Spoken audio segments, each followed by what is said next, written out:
Buenas tardes, buenas noches, buenos días, dependiendo la hora que ustedes lo vean.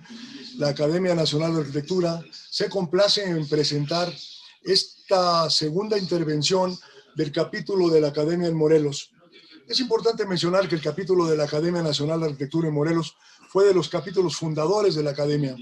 Ahora dirigido por el arquitecto Gonzalo Arenas Fuentes al frente, nos ha demostrado que los arquitectos de Morelos, de Cuernavaca, de Cuautla, de las entidades de ese estado, el estado, como le llaman, la ciudad de la eterna primavera, siendo el estado completo de la eterna primavera, y sí es muy importante que conozcamos a nivel nacional el tipo de arquitectura, la problemática de la arquitectura en este tipo de seminarios. Es para mí realmente muy satisfactorio el hecho de que el capítulo de la Academia en Morelos sea su segunda participación. Es el primer capítulo que repite con los problemas arquitectónicos y sobre todo para cumplir con el precepto principal de nuestra academia, el conocer, reconocer y dar a conocer la arquitectura de nuestro país. Le dejo al arquitecto Antonio Gallardo, secretario de la academia, que tenga que ser tan amable la conducción y la moderación, presentando a tan distinguidos arquitectos de ese estado de Morelos. Gallardo, adelante. Muchas gracias. Buenas tardes a todos, en particular a nuestros ponentes el día de hoy. Me da gusto reencontrarme con algunos de ustedes después de tantos años de haber tenido actividades diversas en lo gremial y en lo profesional. Como dijo el arquitecto Regadas, esta segunda parte del panorama de la arquitectura actual en Morelos se vuelve muy interesante, muy importante para conocer en estas transmisiones que compartimos con todo el público en general y con los miembros de la academia que están conectados vía Zoom. En Facebook Live estamos en transmisión directa y posteriormente ustedes podrán con toda la calma, si requieren, repetirlo o compartirlo con colegas y también en las escuelas y facultades de arquitectura. Para iniciar, no necesita ya mucha presentación. El presidente del capítulo, Gonzalo Arenas, hago una muy breve semblanza para quienes no lo ubican todavía. Él es egresado de la Escuela Nacional de Arquitectura de la UNAM. Tuvo estudios con una estadía de alta duración en la Universidad de Marsella. Ha sido presidente de diversas instituciones culturales como la Sociedad Mexicana de Acuarelistas en Morelos y del Consejo de Cultura en Cuernavaca. Tiene una interesantísima muestra de escritos y algunas publicaciones y, bueno, los méritos a lo largo de su carrera han destacado con premios en sociedad con otros arquitectos, como en el Heroico Colegio Militar, el Pabellón de Osaka en Japón y una medalla de plata en la Bienal de Arquitectura de Bulgaria. Ha tenido actividad docente como conferencista y asesorías en materia urbana. Y también ha fungido como funcionario público en el gobierno del estado de Morelos. No quisiera quitarles más tiempo porque es importante lo que vamos a escuchar de él y del resto de nuestros panelistas. Gonzalo Arenas, nuevamente bienvenido y te cedo la palabra.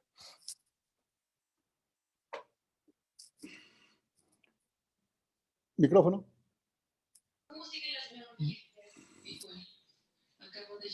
Ya, ok.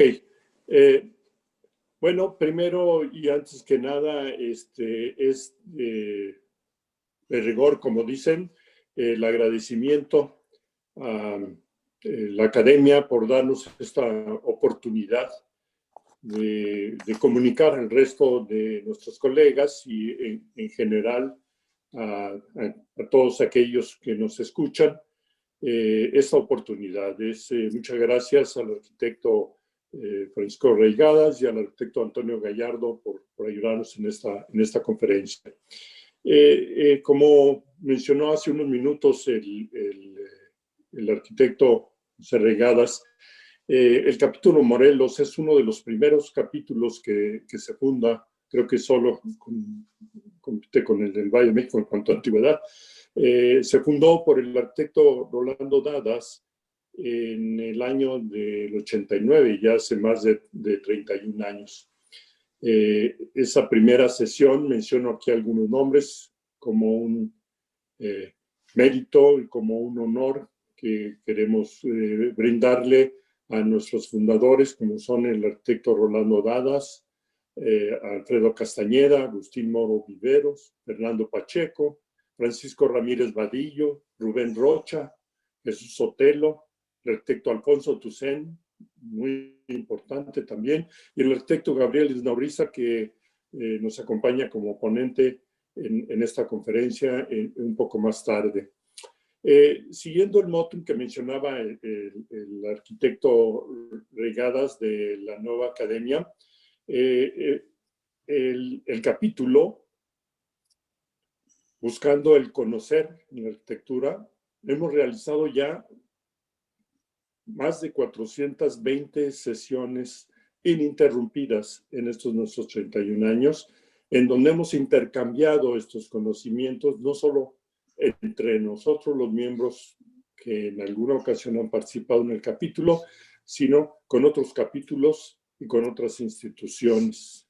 En cuanto al saber, hemos realizado más de 10 seminarios, algunos de ellos muy importantes, con la presencia de destacados políticos del Estado, y buscando siempre encontrar algún tipo de solución a las problemáticas tan complejas que sufre nuestro Estado, y que en unos minutos más también nuestros panelistas nos van a extender estas ideas. Y en cuanto al reconocer, también hemos practicado y con mucho entusiasmo esta acción.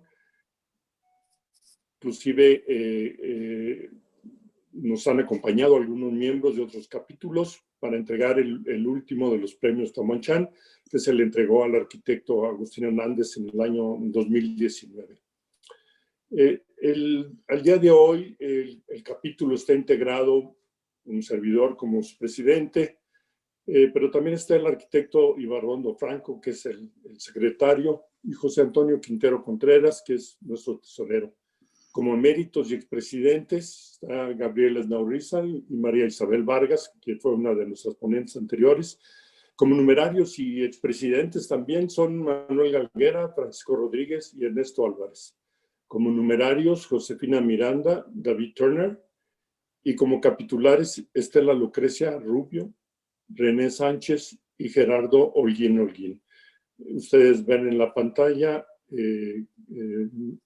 nuestros miembros, a todos los cuales quiero agradecerles en este momento su participación y entusiasmo por hacer de estas conferencias un éxito. Muchas gracias a mis compañeros. Solo me resta hacer un poquito de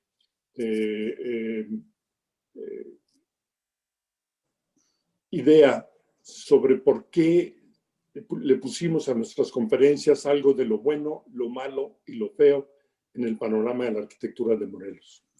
Como se describió ya desde la primera conferencia, y seguramente se hará nuevamente en esta, se comenta que a través de sus 30 años, el capítulo ha confrontado innumerables problemáticas nacidas principalmente de la escasez de tierra. No tenemos verdaderamente la oportunidad de hacer grandes desarrollos, y esto ha propiciado, entre otras cosas y terriblemente, como lo veremos más adelante, invasiones de tierra o la utilización de la tierra con actos a lo mejor corruptos, pero el problema que confrontamos nosotros, y que seguramente lo confrontan otros estados de la República, en nuestro caso se recrudece enormemente porque nuestro estado es pequeño. Entonces esto hace que se amplifiquen estos problemas, que viene a sumarse con el hecho de que, desgraciadamente y con mucha frecuencia, las autoridades no prestan mucha atención a las recomendaciones que nosotros como académicos o en lo individual se les hacen. Esperemos que conferencias como estas y este nuevo posicionamiento que está tomando la academia a nivel nacional nos permitan apalancarnos para que haya una mayor escucha y podamos ayudar a las autoridades. De hecho, yo pienso que esta conferencia sirva como una invitación nuevamente a que escuchen nuestras voces y reciban nuestra ayuda para avanzar un poco con esta problemática. Y sin embargo, pues esto forma parte de lo malo y lo feo, pero también hay lo bueno, por eso es que usamos también ese término. Y lo bueno es que a pesar de todo ello, seguimos haciendo arquitectura y buena arquitectura en Morelos. Se hicieron ya algunas presentaciones en la conferencia anterior y en esta ocasión nos va a hacer favor el arquitecto Javier Naurrizar de mostrarnos algo de su hermoso trabajo que espero les sea a todos muy interesante. Escribe John Ruskin: la arquitectura es un arte que todos los hombres deben de aprender porque a todos concierne. Y nosotros acotamos, como dije al principio, con el lema de la nueva academia: conocer, aprender y reconocer. Finalmente, es interesante destacar también que nuestras dos conferencias resaltan que el hacer arquitectónico no está constreñido o limitado necesariamente solo al diseño y a la construcción. Hay otros haceres que se nos olvida con mucha frecuencia que hacemos los arquitectos, y esta conferencia queremos que sirva como una plataforma y un recordatorio de que arquitectura también se da en la restauración y el rescate, en la educación, en la investigación, en la crítica y el análisis, etcétera, etcétera, como nos comentará también más tarde el arquitecto Ernesto Álvarez y en un grupo de clips que nos han hecho favor diversos miembros de nuestro capítulo de grabar. En fin, los dejo con la conferencia, lo bueno, lo malo y lo feo. Arquitectura contemporánea en Morelos. Que la disfruten y muchas gracias. Gracias, Gonzalo. A continuación, hará su presentación el arquitecto Gabriel Naurrizar.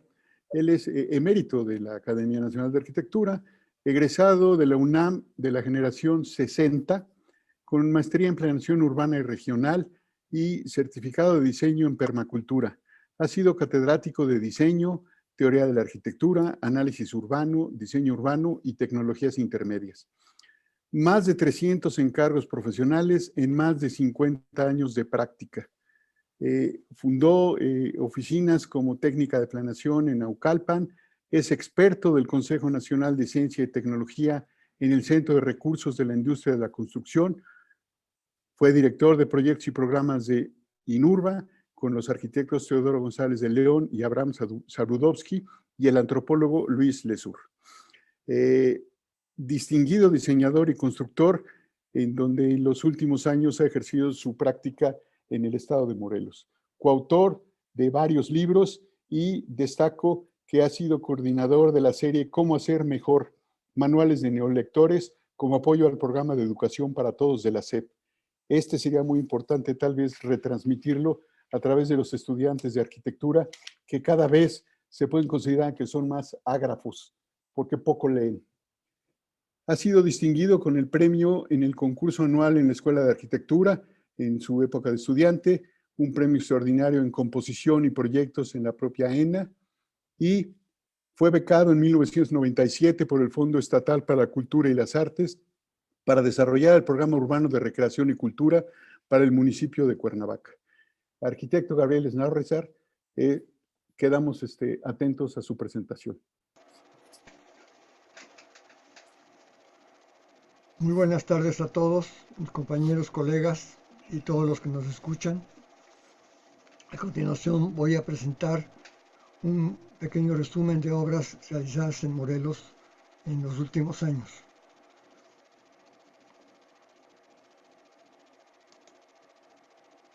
Aquí.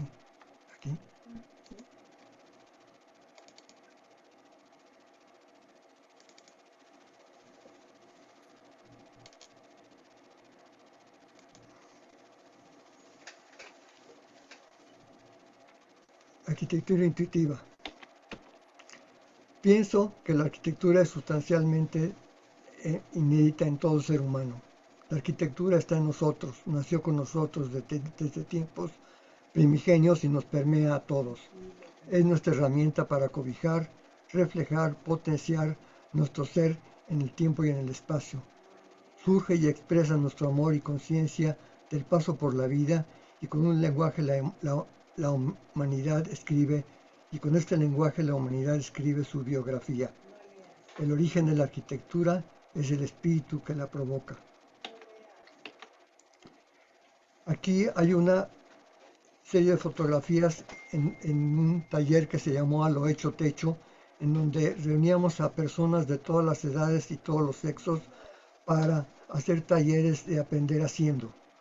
La idea de este taller era enseñar a las personas que no importa con qué materiales se construya, con todo se puede construir siempre y cuando sean los adecuados para el propósito que se persigue y tengan una manera de unirlos unos con otros. También la idea del taller era enseñar que las personas podían construir cosas dignas con cualquier material siempre y cuando sepan qué quieren lograr y cómo poder unir eso. La construcción es, en pocas palabras, saber unir.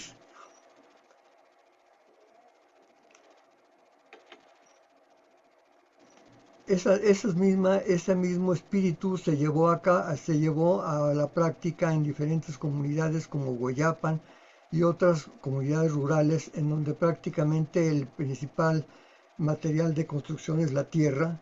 Aquí hay ejemplos de cómo se estaban preparando estos materiales para hacer la técnica de cob, el pajareque y lo que llamamos también tronco cob, con materiales que se recogen del sitio y con los cuales se puede construir cosas bellas y que a los que todos pueden tener acceso. Este es un ejemplo de lo mismo. Aquí había que cerrar un comedor, que una gran ventana que da de 5 metros de largo por un poco menos de 3 metros de altura, en un comedor comunitario en una zona fría, y aquí había que buscar que los materiales con los cuales se podía hacer algo para cerrar ese gran vano era lo que había alrededor del sitio. Aquí se usó pues un tronco grande, un tronco de un árbol caído grande, y los otros materiales fueron tierra, botellas y cristales. Primero se hizo una simulación del lugar que ocuparían los cristales para poderlos cortar en esa forma, y después se unió y se construyó este vitral, con lo cual ese comedor quedó mucho más protegido. Este es un ejemplo sui generis de cómo hacer lo que se puede imaginar. Pienso que lo único que el ser humano no puede hacer es lo que no puede pensar. Aquí en esta obra, que es la capilla de la iglesia de los Tres Reyes, la idea era hacer precisamente una capilla abierta en una iglesia del siglo XVI, tomando como ejemplo una pequeña barda que se había construido años antes, que dividía la iglesia con la escuela primaria y que servía de resbaladilla para los niños. Se invitó a un ser excepcional que se llamó John Spencer, un escultor inglés, a continuar con esa obra, y esta obra se llevó a cabo a pesar de todo, sin proyecto, sin presupuesto, sin dinero suficiente, sin pagar honorarios para el autor del proyecto, sin permiso de obras públicas, sin permiso de Lina, sin permiso del párroco, inclusive de la escuela, sino solamente con el consenso de la comunidad. Se hizo prácticamente en el aire, en el espacio, conforme se fue imaginando. A la piedra se le hicieron, obviamente, como podrán ver, pues sin usar ningún sistema estructural convencional y solamente reforzando la base de la geometría propia del material que se estaba usando, de tal manera que se lograron arcos de piedra alabeados hasta de 6 metros de altura. Esta obra no le pasó absolutamente nada con el temblor y todavía permanece durante mucho tiempo, porque esta se hizo más o menos en 1987, 88. pasó completamente desapercibida hasta que no fue publicada en una revista que se llamó México Desconocido, y a partir de ahí empezó a ser más cuidada, más protegida y reconocida. Esta es una obra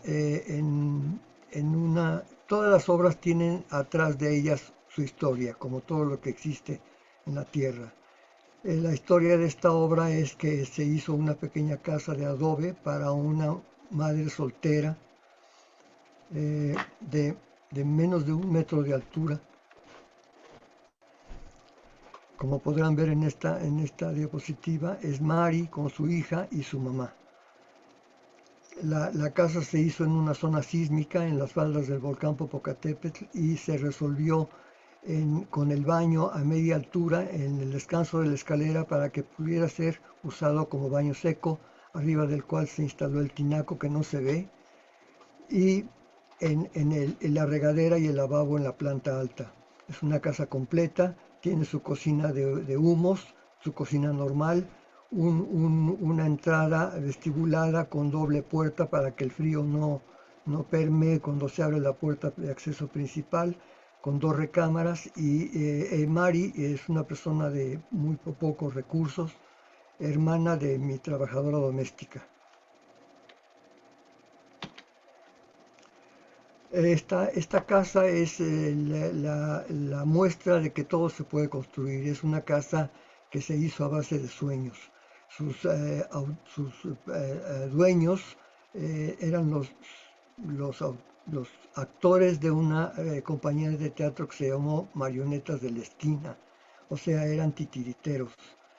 Con pocos recursos, esta casa obviamente se hizo en un periodo largo, fueron casi 6 años, en un terreno difícil porque eran huertas de aguacate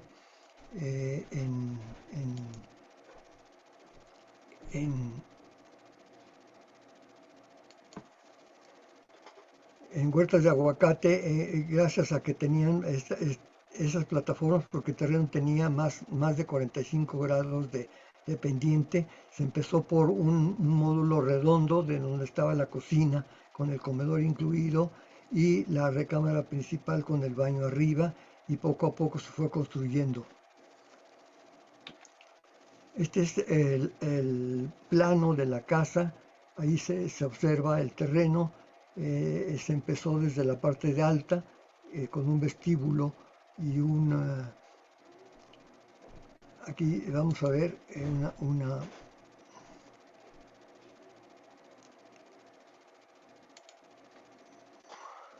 una aproximación.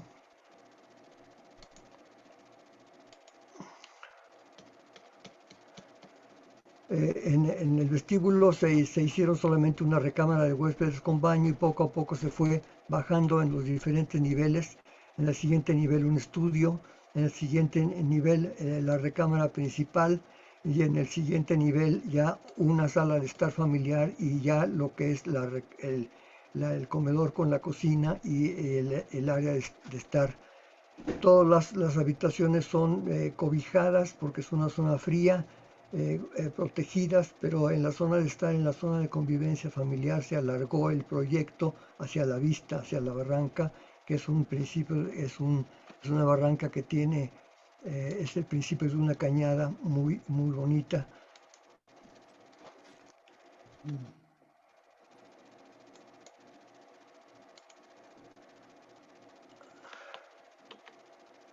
Esta es la casa. Obviamente, como ya había muros, ahí toda la piedra que se usó se sacó del lugar, no tuvo que comprarse piedra. Y esta chimenea, que es la parte estructural y que forma parte de lo que fue, vamos a decir, el pie de casa, también recibe la viga principal de la estancia. Tiene 4 tiros, 3 en la planta baja y 1 en la recámara arriba, y es como el principio de que la casa es parte del hogar, nace desde el hogar. Aquí hay una vista de la estancia hacia el fondo de la cañada, y esto es cómo se abrieron los techos para que permeara la luz al interior de la vivienda. Aquí este es un ejemplo de arquitectura que a partir de una casa obligada a hacer solamente un cuadrado perfecto por cuestiones de sismicidad y también por cuestiones de economía, pues estaba destinada a ser una caja, pero en una caja las partes más oscuras son el centro de la misma caja y las esquinas, y esto precisamente es lo que se liberó en este proyecto. Las esquinas están completamente liberadas, como podrán observarlo aquí, y el centro de la casa se hizo un chakra coronario para que permeara la luz, de tal manera que la estructura tomó la parte protagónica de la distribución del espacio. Son postes de teléfonos, 4 postes de teléfonos usados, de los cuales parte la estructura a cuatro pendientes de techo de la casa. Pero como se ve aquí, las vigas siguen teniendo su responsabilidad de carga, pero el techo parece flotar porque el lugar a donde tenía que haber habido una columna o un castillo, solamente hay vidrio a hueso. Con eso se logró que la casa tuviera una transparencia con el paisaje y el campo que de otra manera, y siendo una caja, no podría tener. Esta es una casa de adobe de 2 pisos también. Es la parte cerrada que da hacia la colindancia, hacia el otro lado está completamente abierta. También como en zona sísmica y previendo que no tuvieran ningún problema, como no lo tuvo en el temblor de hace 3 años, uno de los retos era aligerar el peso de los techos de la casa, y aquí se ve como en vez de usar losas de concreto y varilla, se usó paja con tierra ligeramente humedecida, apisonada, y con eso se lograron techos aislantes, mucho más ligeros y sobre todo mucho más económicos. Aquí vemos una casa que, como en todos los principios que yo uso para proyectar, nació del sitio a base de la combinación de 3 ejes principales. Lo que se refiere al eje que tiene que ver con la forma del terreno,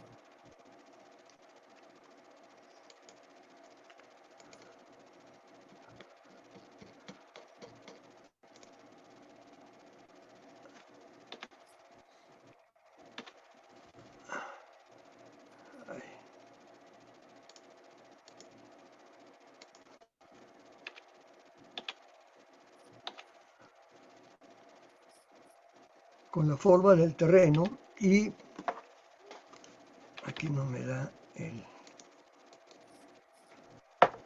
no puedo regresarla, aquí está.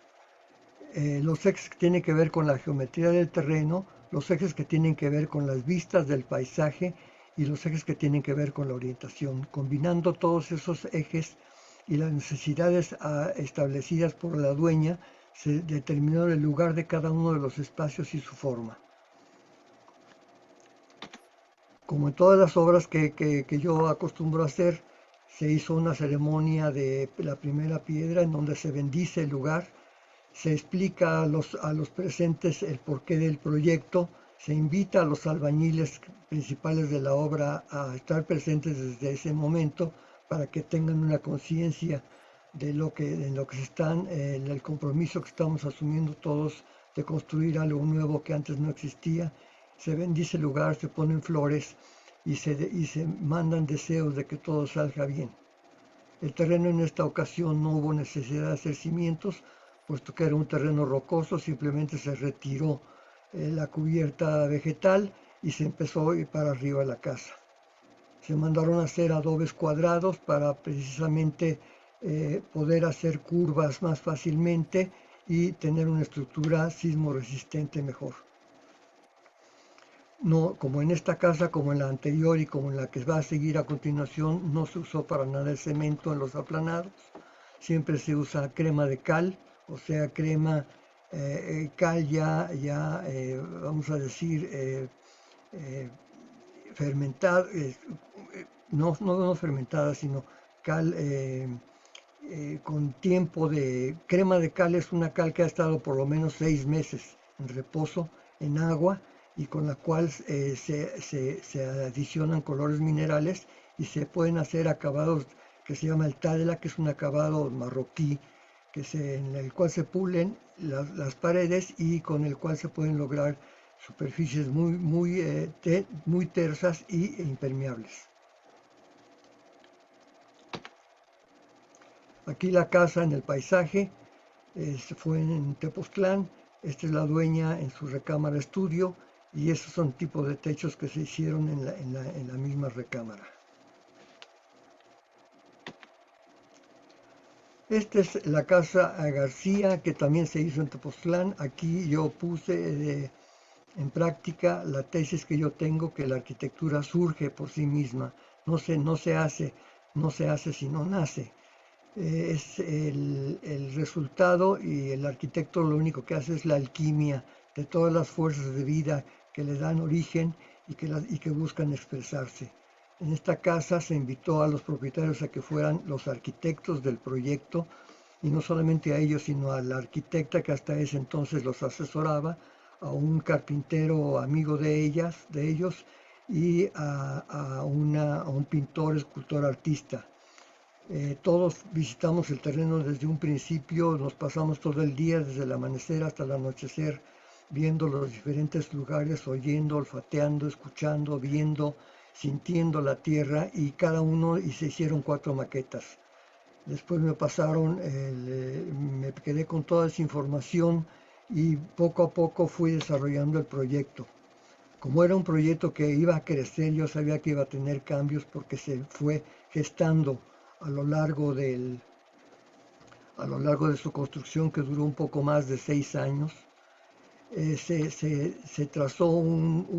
hizo una geometría que permitiera que cualquier cambio, cualquier adición, cualquier sustracción o ampliación del mismo proyecto no se viera como un chipote o como un añadido, sino que siempre tuviera y entrara en el mismo tono, en la misma melodía, en la misma armonía. Este es un plano realizado a mano, y este ya es un plano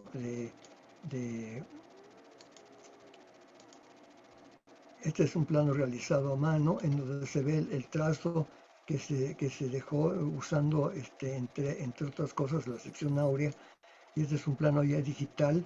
La casa no quedó así, todavía tuvo mayores cambios, pero completamente en armonía, todo con todo, y desde todos los puntos de vista la casa es armónica y se ve bien.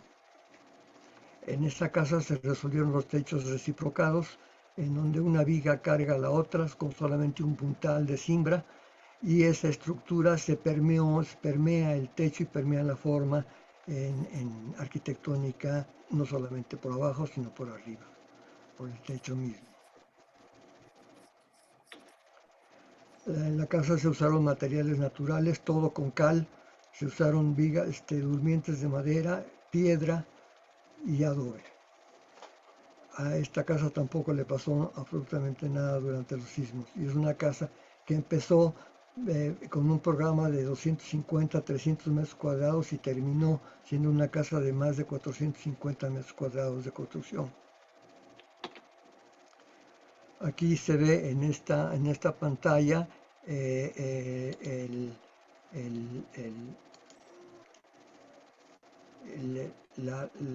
uso de la cal y los diferentes colores que se usaron, la estancia con la cocina.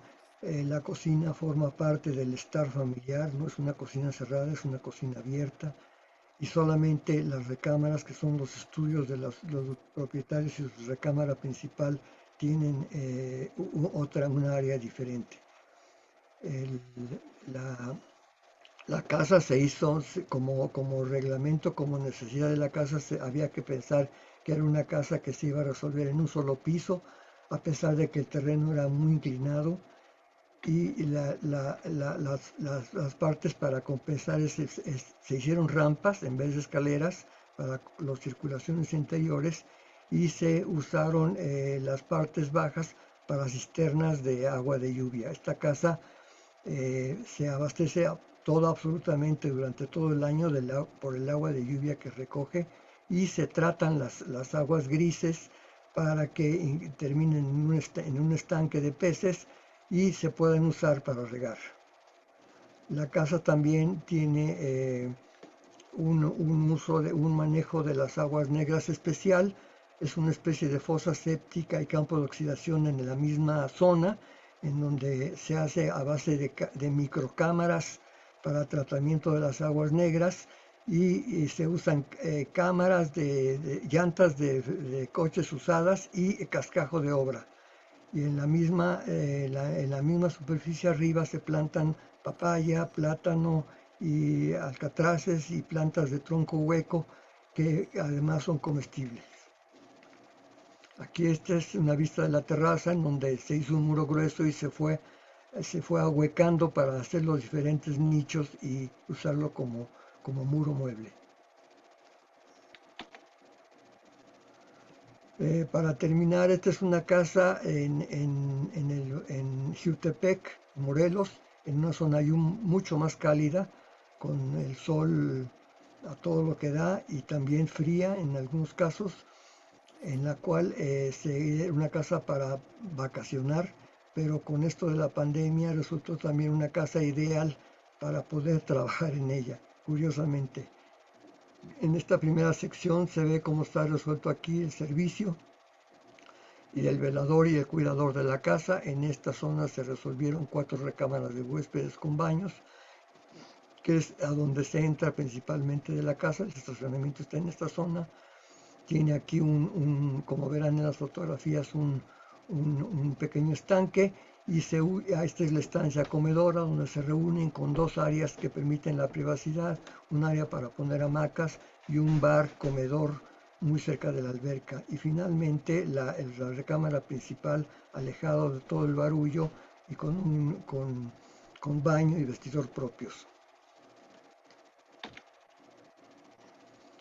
La casa, como se ve aquí, las circulaciones están resueltas en las esquinas, en esta esquina, en esta esquina y en esta esquina, con el objeto de liberar las vistas. Hacia acá hay un parque, el parque del fraccionamiento, hacia acá es la vista de la alberca y el paisaje, hacia acá ven hacia un estanque, y hacia acá siguen viendo el jardín, de tal manera que la casa, al resolverse con las circulaciones en las esquinas, permite que sus 4 lados queden libres a vistas hacia el exterior. Aquí se ve precisamente la zona de huéspedes con el estanque y la entrada, que tiene como si se siguiera el jardín, pero aquí se conecta en la esquina con la estancia, que esta ventana ya es de la estancia. Y al entrar a este lugar, la estancia presenta este aspecto: hacia acá el parque y hacia allá la vista interior, al fondo la cocina. Y viéndolo desde el otro lado, aquí se ve la ventana hacia la puerta principal y la mesa del comedor. Aquí esta mesa ahora la usa como mesa de juntas, y el comedor con la televisión, porque son personas que se dedican a hacer comerciales y a hacer cosas de televisión, pues es muy importante para ellos tenerla presente. Aquí se ve el pasillo de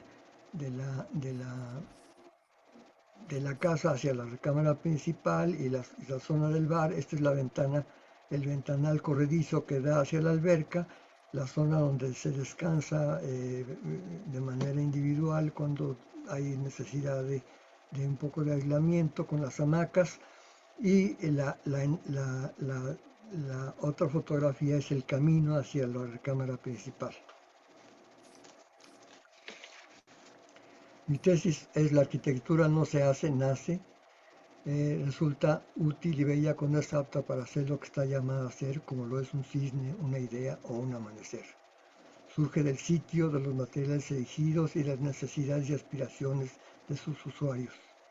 El arquitecto, en el acto creativo, se desdobla, inventa leyes y es la expresión de su ser más íntimo, pero no se confunde con él.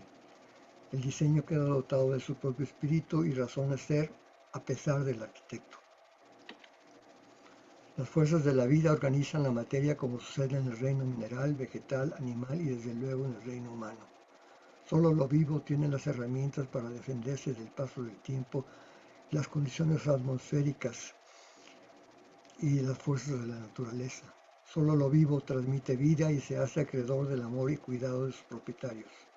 Solo lo vivo acrecienta su valor mientras más viejo se hace.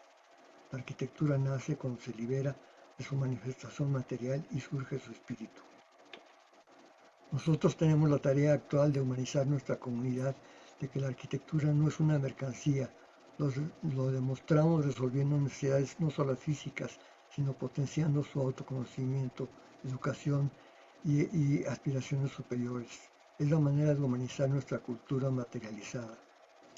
Cuando los clientes toman posesión de la casa desde el proceso de diseño, entonces se reconocen a sí mismos.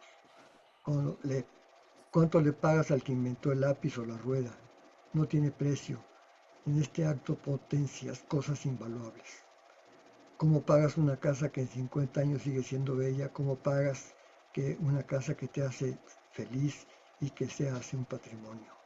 Es entonces cuando se hace presente la arquitectura. Porque la arquitectura, como dice nuestro compañero y presidente don José Francisco Raigadas, la arquitectura hace al arquitecto. Muchas gracias. Muchas gracias, arquitecto Gabriel Esnaurrizar. Yo debo de reconocer, y seguramente puedo hablar a nombre de muchos de mis colegas y otras personas, de esta enorme lección muy intensiva de arquitectura. La primera referencia que hacía Gonzalo en relación a que la arquitectura a todos concierne, pues por supuesto porque todos la habitamos y de alguna manera también en esta presentación podemos entender cómo se desacraliza la arquitectura de alguna manera. Ya lo dijo hace miles de años Lao Tse, la arquitectura no son 4 paredes y un tejado, sino el espacio que se genera dentro. Gabriel Esnaurrizar nos lo acaba de confirmar. Cuando inicia con su presentación con Tetela del Monte, que nos dice, solo se hizo con el apoyo de la comunidad. ¿Qué mejor que el apoyo de la misma comunidad y nada de las autoridades, que a veces no tienen ni siquiera esa autoridad? Con pocos recursos, yo lo dudaría, se hizo con sueños y se materializaron. Esos son recursos más importantes y de mayor valor porque participaron los moradores. Yo creo que esta sería una elección también para Mies van der Rohe, porque esto es hacer menos con más, o más con menos. Y yo le reconocería al arquitecto Esnaurrizar como un distinguido discípulo de Vitruvio, porque pone en práctica firmitas, utilitas y venustas. Felicidades y gracias por compartir. Y esto nos permite llevar a la acción el postulado de la Academia de Arquitectura de conocer, reconocer y dar a conocer. Al quedar grabado es un testimonio que podemos compartir no solo entre nuestros colegas, sino con los estudiantes que se están formando como nuevos arquitectos. Gracias, Gabriel, y felicidades. A continuación, damos entrada a la presentación del arquitecto Francisco Rodríguez Pérez. Él es originario del estado de Morelos y es egresado en la Universidad Autónoma del estado de Morelos. También es miembro de la academia y ha estado interesado siempre por los temas relacionados con el ordenamiento territorial y el desarrollo urbano de los centros de población. Ha sido pionero en los trabajos de planeación que han desarrollado en el estado de Morelos, iniciando actividades en la Unidad General de Planeación de la SAOPE. En 89 inició su participación en el sector público, desarrollando obras de equipamiento educativo, deportivo, administración pública, infraestructura vial y de seguridad y justicia, entre muchas otras. Ha sido director general de ordenamiento territorial y director general de desarrollo metropolitano. Dejamos ahora al arquitecto Rodríguez a que nos haga su presentación. Gracias. Gracias, buenas tardes a todos.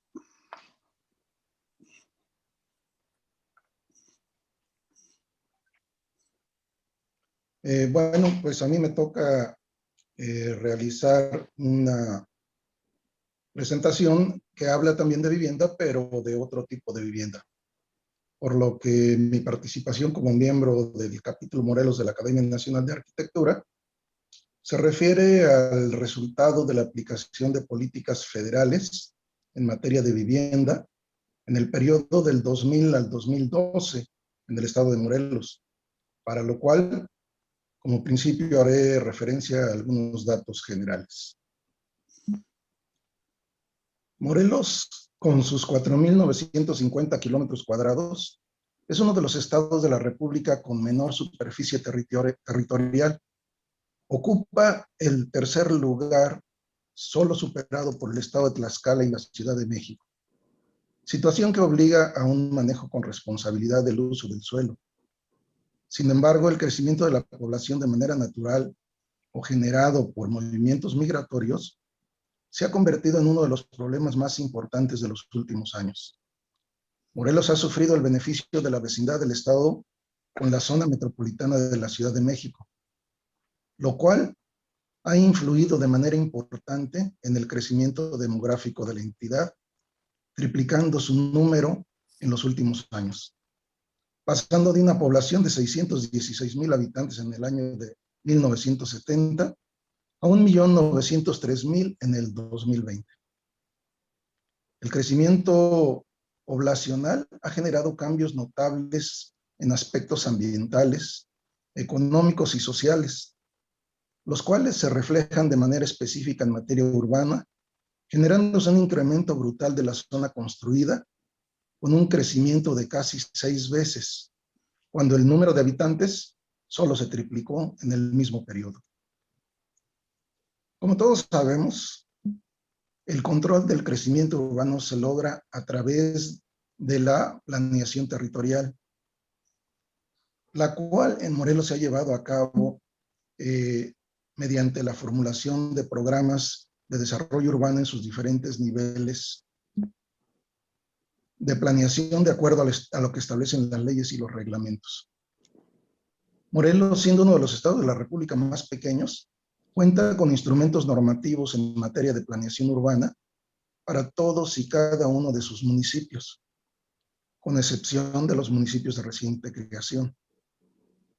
Pero se cuenta con instrumentos normativos en todos sus niveles de planeación, desde el programa estatal, programas metropolitanos, programas de zonas conurbadas, programas municipales, programas de centros de población, programas parciales y hasta un programa de desarrollo urbano turístico. Si consideramos que en la entidad se cuenta con todos los instrumentos normativos de planeación urbana y con una ley en la materia, la cual en su aspecto operativo se ve complementada con la Ley de Desarrollo Metropolitano y la Ley Estatal de Vivienda, podríamos pensar que el desarrollo urbano y su crecimiento reciben un tratamiento adecuado. Sin embargo, la cercanía de Morelos con la Ciudad de México y su zona metropolitana le han generado un crecimiento importante tanto de población como de las zonas urbanas centrales. Por lo anterior, la pregunta surge de manera natural. Entonces, ¿a qué se debe el crecimiento que ha desbordado a las zonas urbanas?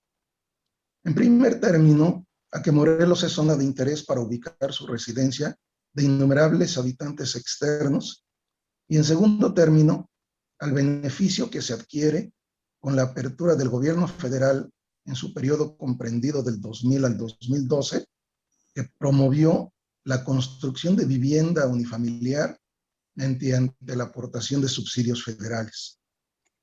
Esta política, adoptada por la Federación en materia de vivienda, privilegió la actividad económica, tolerando el desarrollo de unidades habitacionales en lugares inapropiados que no contaban con la capacidad para la aportación de los servicios públicos necesarios. Morelos, como muchos estados de la República, aprovecharon la oportunidad y beneficios otorgados por la Federación para la construcción de vivienda unifamiliar, generando facilidades para la construcción de vivienda que permitiera abatir el déficit histórico de la vivienda en la entidad. En el decenio que se menciona, se generó en Morelos un modelo con elementos contradictorios, producto de un incremento en la construcción de vivienda en grandes conjuntos habitacionales, motivados por el discurso oficial de la existencia de un déficit habitacional, aun cuando la producción de vivienda era mayor al déficit real, lo cual se explica desde el momento que la producción de vivienda en Morelos no estaba dedicada a satisfacer la demanda de los habitantes de la entidad, surgiendo el subproducto denominado vivienda turística, el cual va dirigido a los habitantes de la Ciudad de México y su zona metropolitana. Este producto se instaló en los parámetros de la vivienda económica, que además de contar con los subsidios federales y las facilidades de los gobiernos locales, era bien vista porque estaba al alcance de los habitantes de menores recursos económicos de Morelos. Sin embargo, también estaba a la mano de los habitantes de otras latitudes, quienes vieron la oportunidad de hacerse de una propiedad alterna a la que habitan, generando además la posibilidad de contar con una casa adecuada para vacacionar en una ciudad turística como lo es Cuernavaca. Recordando que para nuestros visitantes, todo Morelos es Cuernavaca. Por sí, la construcción de vivienda económica no es tan malo. Lo malo se presentó cuando en estas construcciones se fue economizando calidad en los sistemas constructivos y espacio construido, llegando a generar viviendas de menos de 40 metros cuadrados, propiedades que por su costo resultaron muy atractivas para los habitantes de la Ciudad de México, que vieron la oportunidad de contar con una propiedad para descanso y la opción de inversión a mediano y largo plazo, generándose compras de segundas y terceras propiedades. Y de esta forma surge el concepto de vivienda turística en Morelos. Viviendas que desgraciadamente dejan fuera su actividad principal, que es la habitación, para pasar a ser viviendas con una función de cuarto de hotel, con áreas interiores no tan necesarias por la corta estancia y áreas comunes exteriores extensas, con albercas, grandes jardines y centros de reunión o palapas. Los subsidios federales, las facilidades otorgadas por los gobiernos locales y la gran demanda externa provocaron en Morelos un gran auge de construcción de vivienda de interés social y económica principalmente, logrando la edificación de más de 70,000 viviendas en el periodo de 2000 a 2012, situación que benefició, por supuesto, a la economía local, cuando en esa época se presentaba una contracción económica a nivel nacional, por lo cual Morelos no se vio afectado en gran manera por los efectos económicos adversos, ya que el subsector construcción aportó en algunos meses más del 11% del Producto Interno Bruto de Morelos. No obstante lo anterior, el auge de la construcción de grandes conjuntos habitacionales trajo consigo una serie de problemas técnicos en materia urbana. Morelos, con una superficie territorial tan pequeña y plagado de tierra de cultivo y zonas boscosas, no contaba con suelo apto para el desarrollo urbano que albergara los grandes desarrollos habitacionales, por lo que fue necesario aprovechar el empuje federal y las facilidades que otorgaban los gobiernos locales para modificar los programas de desarrollo urbano y generar los cambios de uso de suelo necesarios para los nuevos desarrollos, los cuales se edificaron principalmente en los municipios de Cuernavaca, Emiliano Zapata, Jiutepec, Xochitepec, Yautepec y Tlayacapan. Las desarrolladoras de vivienda compraron suelo en áreas alejadas a las zonas urbanas, aprovechando los bajos costos del suelo por su tenencia social, que en Morelos ronda por el orden del 70% de su superficie.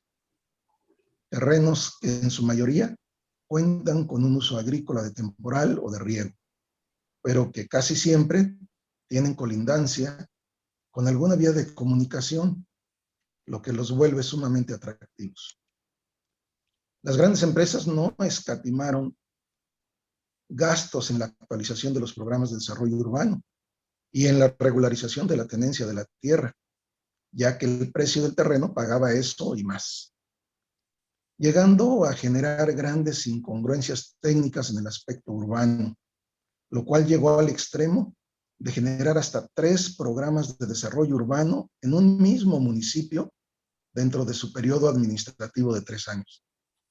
Motivado, por supuesto, por la gran demanda de vivienda turística para el exterior y a la gran complacencia de las autoridades municipales y estatales.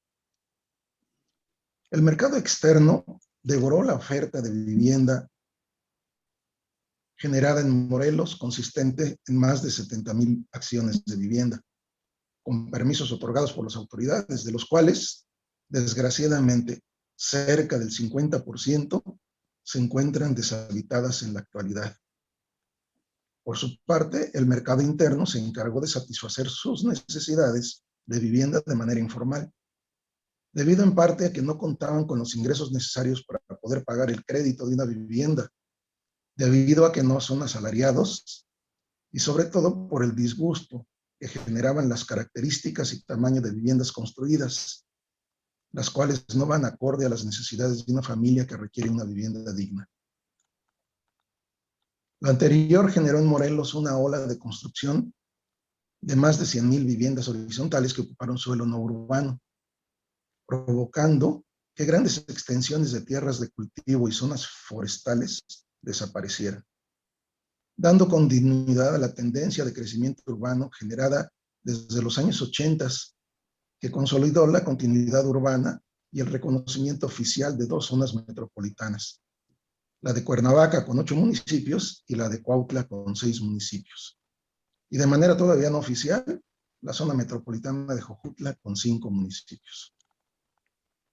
Las acciones desarrolladas a través de la historia nos deben de servir de ejemplo para buscar una correcta toma de decisiones en beneficio de nuestro presente y futuro, por lo cual la experiencia de Morelos en el periodo gubernamental presente y futuro, en el periodo gubernamental del 2000 al 2012, nos deja una enseñanza que debemos aprovechar. Si bien la construcción de 100,000 viviendas en 12 años no representa un peligro en entidades con una gran superficie territorial y gran número de habitantes como Veracruz, Jalisco, Puebla, etc., para Morelos sí representa una gran problemática por su tamaño territorial, lo que se refleja en la densidad habitacional que presenta, que es de 390 habitantes por kilómetro cuadrado, que solamente es superado por el Estado de México y el Distrito Federal. Por lo anterior, debemos estar atentos a que las políticas nacionales establecidas por la Federación en los diferentes periodos de gobierno sean bien entendidas para que se puedan aprovechar de manera positiva y no se manipulen por las autoridades locales o por los propios habitantes en la búsqueda de beneficios particulares que siempre estarán por encima de los beneficios generales de la población, como sucedió en Morelos, en donde los grandes desarrolladores aprovecharon los subsidios federales para la construcción de vivienda sin considerar un adecuado ordenamiento territorial y aprovechamiento del suelo de manera racional, lo cual fue secundado y permitido por las autoridades locales hasta llegar a los extremos de generar una compraventa del uso del suelo al mejor postor. Esto nos lleva a fijar nuestra atención a los tiempos actuales, en donde la Federación plantea políticas especiales para el aprovechamiento del suelo y de los recursos económicos para la construcción de vivienda. En el presente año, la SEDATU presentó la Política Nacional de Suelo, enfocada al acceso y al aprovechamiento del suelo a fin de orientar el crecimiento y desarrollo de las ciudades, con mecanismos que permitan lograr que todas las familias, particularmente las de menos ingresos, puedan acceder a suelo formal adecuado para su vivienda.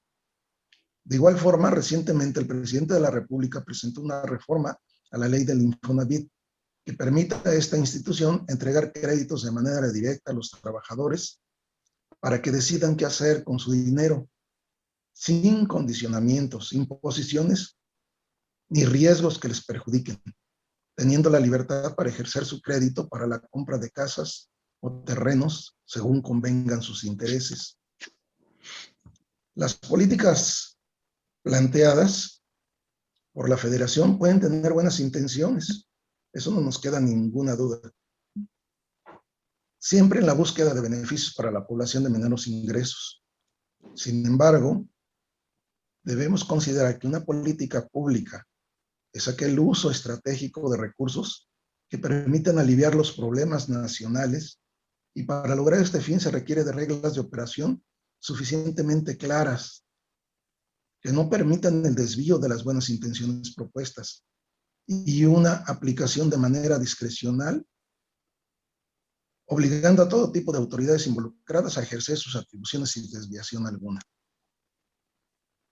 En conclusión, Morelos no presentó una recesión económica en el periodo del 2000 al 2012 por el auge en la construcción de vivienda. Sin embargo, los ayuntamientos involucrados se quedaron con un parque habitacional enorme, que en la actualidad ya cuenta con una problemática, como a continuación les comento. Son grandes desarrollos ubicados en medio de los campos de cultivo. Son unidades habitacionales sin servicios y equipamiento básico. Infraestructura vial interior deteriorada por la falta de mantenimiento. Abandono o desocupación que ronda el 50%. Presiona a los ayuntamientos para la dotación de servicios públicos y, sobre todo, pérdida de suelo apto para la agricultura o el uso forestal. Por lo anterior, debemos analizar la información presentada por las autoridades federales, tanto para la política nacional de suelo como para la reforma a la ley del Infonavit, que plantean buenas intenciones, pero se desconoce la existencia de reglas de operación claras y concisas que le den certidumbre a la aplicación de estas políticas, lo cual podría generar que una idea con buenas intenciones de las autoridades federales se convierte en una vorágine de acciones fuera de la ley que promueva no solo la construcción de 100,000 viviendas como sucedió en el pasado en Morelos, sino que se genere un caos urbano con pésimos resultados, tanto ambientales, económicos y a la larga sociales, ya que se puede abrir la puerta a las siguientes acciones. 1, a la incorporación de suelo no apto para el desarrollo urbano. Y 2, a la construcción de viviendas sin el apoyo técnico necesario, tanto estructural como urbanístico. Por lo anterior, se conmina a todos los profesionales de la construcción y la arquitectura en general a que ofrezcamos nuestro grano de arena para que se realice un análisis serio de las políticas federales propuestas en la presente administración, para que las buenas intenciones que las generan no se desvíen y provoquen el caos urbano que ya hemos padecido y que debemos frenar.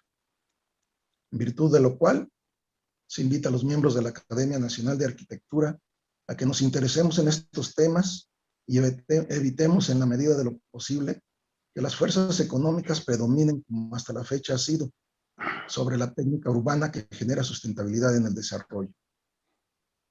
Bien, pues ahí queda la invitación para todos los que nos acompañan, miembros de la Academia Nacional de Arquitectura, para que acojamos este tema y podamos ayudar a las autoridades para que el desarrollo del mismo sea de la mejor manera posible. Gracias por su atención. Muchas gracias, Francisco. Yo voy a hacer algunos comentarios y recojo algunos porque luego nos llegan tanto por el chat del mismo evento o desde Facebook, y algunos que si son personales porque estoy muy al pendiente de eso. Plantea Francisco, y subrayo el tema, beneficios o no para Morelos. Y habla de la problemática de la promoción de vivienda, mejor dicho, yo diría de casas o unidades, porque la vivienda empieza donde la casa termina, que creo que eso es de lo que carecen muchos programas de vivienda. Hablo de la problemática de la vivienda turística, esas casas de fin de semana. Debemos de reconocer que algunos llegamos casi como intrusos al estado de Morelos, particularmente Cuernavaca, y él dice, ¿todo Morelos es Cuernavaca? Bueno, si existe Tepoztlán, Cuautla, Yautepec y otros sitios, pero olvidando sitios tan privilegiados por la naturaleza y de paso también dejando de lado las necesidades de seguridad de las edificaciones para la población local. Allí están los sistemas constructivos planteados de manera miope, como sucedió y lo vimos con claros ejemplos en el pasado sismo del 2017, en donde hoy de manera participativa con los habitantes se respeta su modus vivendi contra esos disfuncionarios, diría yo con todo respeto, de la administración pública. Hace una llamada a la reflexión para que apoyemos a los arquitectos y a las arquitectas en Morelos, pero sobre todo a la población de escasos recursos materiales, pero con enormes recursos sociales y sentido de comunidad, como lo vimos en la presentación de Gabriel. Existe Jojutla, Zacatepec, Yecapixtla, que no nada más es Sucesina, la famosa, sino el sitio en sí mismo, o Cuituco, Chiconcuac, que deben ser protegidos de actores externos. Efectivamente, la SEDATU plantea políticas de suelo con una visión aparentemente renovada, pero se requiere una mejor instrumentación para la planificación del desarrollo urbano en ese tan magnífico y peculiar estado, pero con orientación profesional que acompañe a los pobladores a quienes requieren espacios dignos para habitar. Y más que poner nuestro grano de arena, Francisco, yo diría, contribuyamos para hacer el mortero que le dé la solidez a esos procesos del desarrollo en nuestro estado. Si de esto toman ustedes algunos puntos para que al terminar la presentación siguiente puedan hacer algunos comentarios, también tengo algunos para el propio Gabriel Esnaurriza. A continuación, presentamos al arquitecto Ernesto Álvarez Uribe, quien es egresado de la Escuela de Arquitectura de la Universidad Autónoma del Estado de Morelos, con especialidad en tecnología por la Universidad Nacional Autónoma de México. Ha desarrollado, con un gran ejemplo, conjuntos habitacionales, prototipos de vivienda, ha hecho rehabilitación estructural de inmuebles afectados por el sismo en 1999 para el INAH y ha hecho estudios de planeación urbana para la ruta Zapata con un plan maestro muy interesante. También participó en la remodelación y construcción del Museo Taller de Siqueiros, La Tallera, en la ciudad de Cuernavaca. Ha participado en proyectos como la Ciudad Judicial en Cuautla, Morelos, y un proyecto y construcción del Parque Juan Dubernard en la colonia Teopanzolco. Sus trabajos de restauración de varios planteles por daños causados por el sismo del 2017, con reglas y especificaciones más claras y con fondos del Fonden, que desafortunadamente prácticamente este fondo ha desaparecido y tanta necesidad tiene, no solo en Morelos, sino en todo el país, ante la grave situación que estamos viviendo de la pandemia. Ernesto, escuchamos tu presentación, que la combinas con presentaciones de otros colegas de ustedes. Adelante. Muchas gracias. Buenas tardes a todos. La participación que vamos a mostrar está enfocada básicamente a ver y analizar las otras actividades que como arquitectos desarrollamos.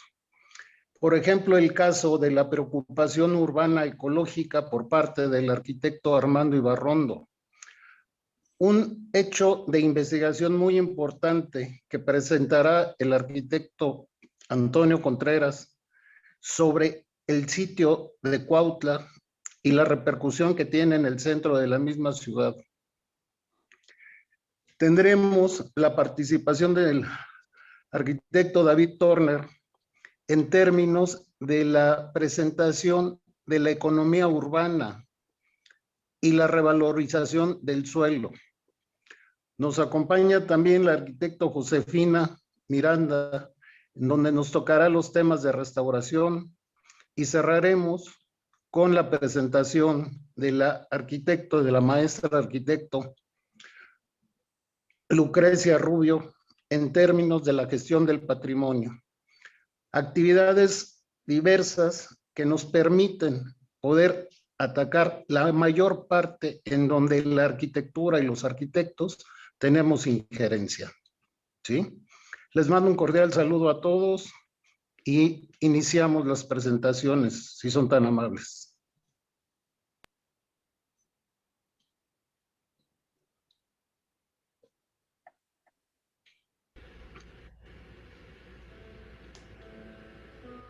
Cuernavaca, ciudad de la eterna primavera.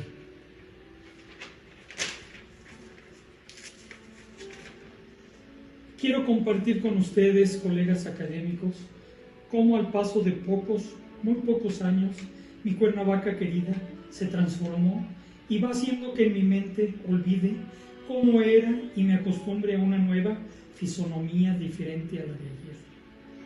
Las barrancas de Cuernavaca y su vegetación es lo que hace que tenga un clima extraordinario hasta el día de hoy, pero se sigue construyendo en las barrancas, con el peligro de perder los microclimas, la captación de agua pluvial y al final de cuentas los árboles, la vegetación y el clima. Se ha perdido en menos de 10 años más del 50% del patrimonio histórico arquitectónico catalogado. Desaparece ante nuestros ojos con la impotencia de no ser escuchados por las autoridades responsables de cuidar y proteger nuestro patrimonio histórico, artístico, cultural y ecológico. La fisonomía de la ciudad de Cuernavaca cambia aceleradamente. El Palacio de Cortés, cerrado por restauración tras el sismo, desaparece la torre del reloj, la catedral también en obra. En la calle de Morro, centro histórico, se construyó un edificio para un banco que rompe totalmente con la tipología donde se ubica, fuera de contexto, derribando el único árbol sobreviviente de toda la calle. En la avenida San Diego, de pocos años atrás, de ser una avenida poco transitada, con grandes árboles frondosos que al caminar proporcionaban frescura y una vista de paz y bienestar, ahora, ante nuestros ojos, se transformó en una avenida comercial, bancos, hospitales, centros comerciales y sin árboles. Del año 2020 a lo que va de febrero del 2021 se derribaron 6 árboles más. Nuestra ciudad es como un organismo en continua transformación y que para su sana existencia debemos seguir una directriz multidisciplinar, involucrando a la sociedad y autoridades, protegiendo y respetando al medio ambiente. Los espacios deben transformarse, aprovechando los recursos con que todavía contamos, como el agua, la vegetación, el clima, creando lugares más higiénicos, útiles con mayores áreas verdes, implementando otras formas de movilidad en la ciudad, como las calles lentas, cerradas para automóviles, creando recorridos peatonales y fomentando el uso de bicicletas, tricicletas y vehículos alternos libres de CO2. La pandemia, que afecta a todo el mundo, transformó y marcó un parteaguas en el modo de vida. El virus no es una simple crisis de salud, también es un problema de diseño urbano arquitectónico, con la misión de mejorar la calidad de vida, disminuir las desigualdades, crear entornos más bellos y saludables. El fin de la arquitectura es el ser humano. El fin del ser humano es vivir. Vivir plenamente y aprender a ser feliz. Gracias. Buenas tardes, compañeros. Desde Cuautla, Morelos, los saludo con mucho afecto a todos los académicos. Les comento que Cuautla como centro urbano tiene una característica única y desconcertante, ya que en una misma vialidad tiene diferentes nombres. Narra los hechos heroicos vividos por 72 días en la Guerra de Independencia.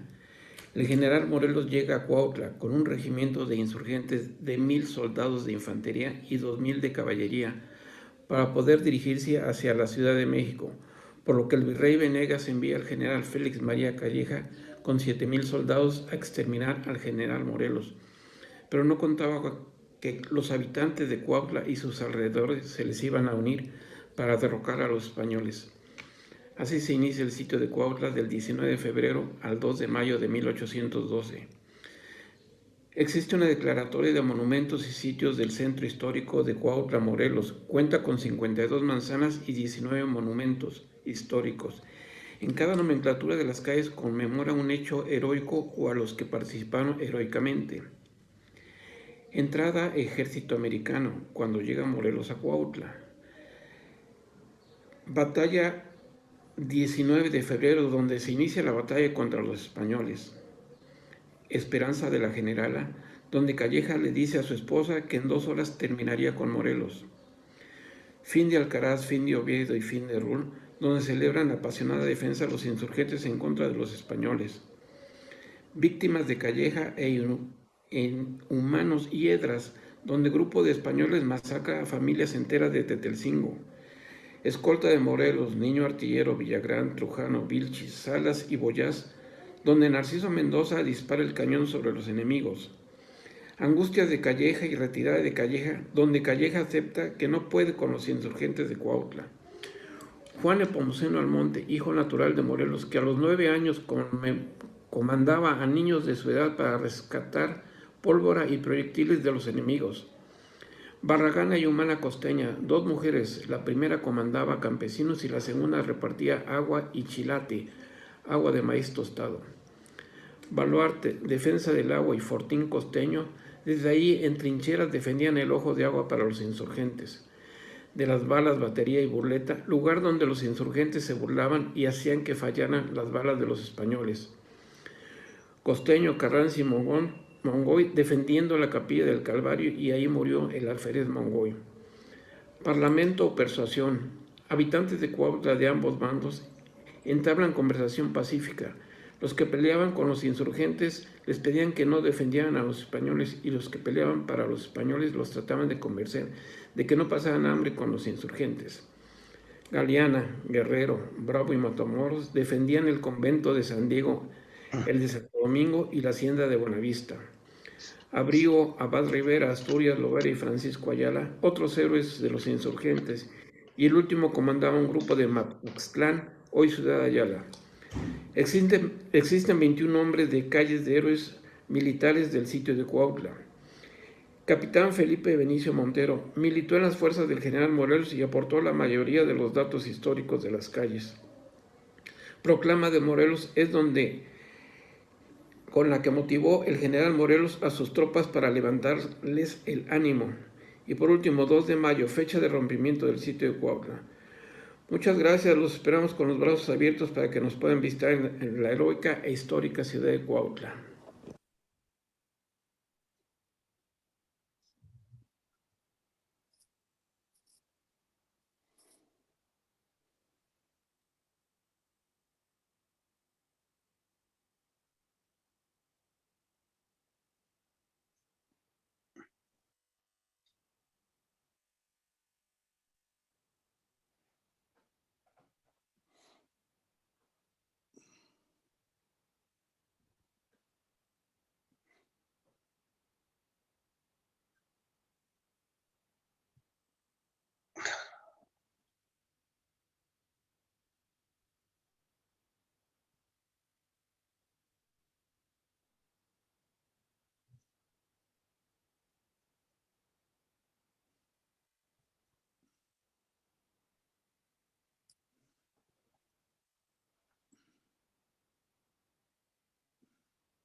¿Algún problema con la presentación, Ernesto?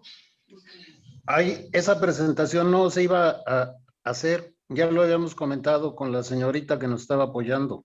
Está bien, está bien. Okay.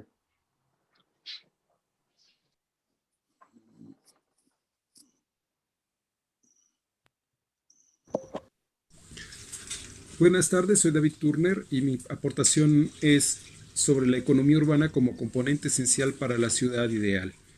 La ciudad es una obra colectiva que, para conducirse hacia su forma ideal como hábitat incluyente de un pueblo con identidad y patrimonio cultural, requiere como un aspecto esencial la perspectiva económica en la planeación y diseño urbanos. La ciudad es una obra colectiva. Este juicio se asume como cierto solo cuando es motivo de orgullo, mientras se niega ante los conflictos urbanos cuando se culpa de ello a actores concretos: la especulación del mercado del suelo, la incompetencia de las autoridades, la violencia, la falta de identidad, la economía, la falta de cultura cívica. Otro juicio equivocado común sobre la responsabilidad en el desorden urbano es que los planes y programas urbanísticos desarrollados únicamente desde la perspectiva de la arquitectura son celestiales, perfectos y marcan la pauta de la organización social para hacer de las ciudades edenes, pero cuando acontece el caos se culpa de ello a que son incomprendidos y abandonados por la colectividad. Es tan insostenible la responsabilidad a un solo culpable como acreditar que desde la visión de la arquitectura se pueden ordenar las ciudades. Para que una ciudad sea funcional, incluyente, sustentable, viable, equitativa, justa, competitiva, segura y bella, se requiere de la actuación colectiva, se requiere una armónica complementación principalmente de tres factores. Uno, una cultura que valore la arquitectura y el urbanismo como el reflejo material de su identidad. Dos, un Estado de Derecho donde el marco legal propicie un orden, paz y justicia social. Y tres, una estructura económica que aporte los medios y recursos materiales. En cuanto a la capacidad arquitectónica como causa eficiente, siempre habrá suficiente energía creadora a través de arquitectos y artistas que materialicen el deseo colectivo de la ciudad bella. Hay dos contradicciones especialmente extendidas en México en el camino entre el caos urbano y la ciudad ideal, que son: uno, cifrar en la planeación urbana la fuerza de realización que compete al diseño urbano, y dos, la desconexión del valor económico del urbanismo. El objetivo de la planeación en todos sus distintos niveles es dar marco regulatorio para el uso óptimo del suelo en base al diagnóstico y pronóstico de las características físicas, ambientales, urbanas, sociales, demográficas y económicas. Sin duda, es la formulación estratégica para el aprovechamiento sustentable y óptimo del suelo, y mediante los diferentes niveles de planeación, coordinar desde el ámbito nacional, regional, metropolitano, hasta los centros de población y sus barrios. Cabe amplia crítica a la planeación estratégica, pero sin lugar a dudas ha dejado mayores beneficios que la alternativa de su ausencia. Sus logros son mayores en cuanto más amplio es el ámbito de aplicación, pues la inversión pública en los grandes proyectos de infraestructura, ámbito esencial en este tipo de gasto, se distribuyen estratégicamente. En cambio, a nivel de las localidades urbanas, donde la inversión privada es la que prevalece, la planeación ha sido notoria, o por ser permanentemente transgredida por los proyectos inmobiliarios, o bien porque su aplicación ha obstaculizado la inversión. El diseño urbano es la arquitectura de la ciudad, es determinar la forma concreta y real de la estructura urbana y de las edificaciones, vías, espacios públicos que la conforman, y dentro de la libertad que ofrece la regulación de la planeación. Es un ejercicio que enfrenta la realización material, obtención de recursos, viabilidad financiera, factibilidad de servicios, sostenibilidad de los impactos urbanos y la aceptación social. El diseño urbano es competencia esencialmente del municipio y que lleva además a cabo mediante la aplicación de sus recursos públicos y a través de los instrumentos de administración urbana, incentivando, controlando y regulando los capitales privados. En México, la debilidad de los ayuntamientos, derivados de la falta de continuidad en la administración pública y la escasez de recursos, les ha permitido, en el mejor de los casos, hacer planeación, pero no diseño urbano, dejando este último al resultado imprevisto de la inversión privada fragmentada. La desconexión de la variable económica con el urbanismo es claro en lo referido a la esperanza de que el ayuntamiento conduzca la forma urbana con la sola rienda o control que ofrece la planeación y sin contar con la capacidad de hacer diseño urbano. Pero hay otras desconexiones, como por ejemplo lo que sucede cuando desde la perspectiva académica y artística se plantea la conservación del patrimonio arquitectónico de los edificios privados sin ninguna aportación pública. El patrimonio arquitectónico es un bien público, por lo que debe sostenerse en cuanto tal y no pretender transferir dicho costo al patrimonio privado, lo cual se convertiría en un impuesto singular. Esto, además de obrar en contra del patrimonio privado de manera desproporcionada, genera perturbaciones en el mercado del suelo con efectos muy negativos para la economía urbana. En realidad, los casos anteriores son casos particulares de cuando las políticas públicas en materia urbana no prevén los mecanismos económicos necesarios para que, sin desestabilizar el mercado de suelo y sus efectos cuantiosamente negativos, se logre el diseño urbano de la ciudad a través de la conjugación de los recursos privados y los públicos, cada uno siguiendo su propia lógica. Para finalizar, vale la pena reiterar en la magnitud de los efectos devastadores en la economía de una ciudad que supone desestabilizar el mercado de suelo. Esto normalmente sale de la imaginación de los arquitectos, servidores públicos y en general de la ciudadanía. Con el actual fenómeno de la globalización, el capital es global, pero localizado en una región en base a criterios de competitividad urbana, con enormes ventajas para los elegidos, pero mayores desventajas para los descartados. Una política pública o norma urbana equivocadas puedan generar una variación del valor del suelo en un porcentaje de decenas. Se concluye así la premisa sobre la necesidad esencial de la perspectiva económica urbana para lograr la ciudad ideal, dentro de todas las consideraciones, perspectivas y actuaciones involucradas, urbanistas, gobierno, academia, artistas, empresarios y ciudadanos. Buenas tardes, académicos y público en general. Quiero comenzar esta charla recordando a mi tutor, mentor y director de tesis doctoral, el arquitecto Juan Benito Artigas. Saludos, Juan, donde quiera que te encuentres. Ahora quiero comentarles de manera muy general el hecho de que Morelos y Cuernavaca son ricos en patrimonio cultural, con extraordinarios ejemplos virreinales del siglo XVI y poco conocidos del siglo XIX y XX, de grandes arquitectos del mundo y otros no tan conocidos, pero no por ello menos importantes. Morelos aún conserva una amplia cultura con tradiciones basadas en el mestizaje, con un extraordinario clima y vegetación, misma que fue muy apreciada por el turismo oculto, actualmente en proceso de destrucción cada vez más acelerado, al confundir histórico con neohistórico, pastiche, Mexica Curios, etc.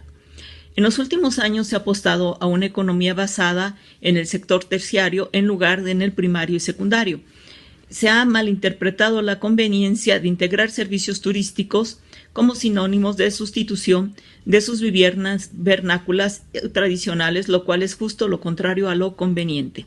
La profesión del arquitecto conservador se ha visto deteriorada, siendo esto un fenómeno mundial, sumado a las políticas cambiantes y demagogas de conservación del patrimonio promulgadas en las últimas décadas. Han apoyado. Buenas tardes a todos los miembros de otros capítulos de la Academia Nacional de Arquitectura. Voy a iniciar esta presentación para ponernos en contexto y a manera de introducción del trabajo, diciéndoles que entendemos en la cultura como la manera en que una comunidad construye e interpreta su mundo, sustentada en la memoria compartida por sus habitantes. Las sociedades se adaptaron al medio ambiente en un proceso creativo, el cual permitió acumular conocimiento, tradiciones y costumbres que las caracterizan. En este contexto, podemos decir que el patrimonio cultural lo definimos como el conjunto de bienes y manifestaciones culturales, materiales e inmateriales que se encuentra en permanente construcción sobre el territorio transformado por las comunidades y que para su comprensión y estudio se considera un ámbito general en donde se identifica al patrimonio material y al patrimonio inmaterial. El diccionario nos dice al respecto del significado de gestionar, que es realizar las diligencias pertinentes para el logro de un propósito. Luego entonces, considerando este marco de referencia, diré que la gestión del patrimonio cultural es el conjunto de actividades destinadas a la protección y difusión de los bienes culturales, poniendo en valor su existencia, a la vez que se salvaguardan para futuras generaciones, como una herramienta para la evolución de la sociedad y la preservación de la cultura. La gestión persigue la eficacia y la eficiencia en la acción. Josep Ballart y Jordi Tresserras definen la gestión del patrimonio cultural como el conjunto de actuaciones programadas con el objetivo de conseguir una óptima conservación de los bienes patrimoniales y un uso de estos bienes adecuado a las exigencias sociales contemporáneas.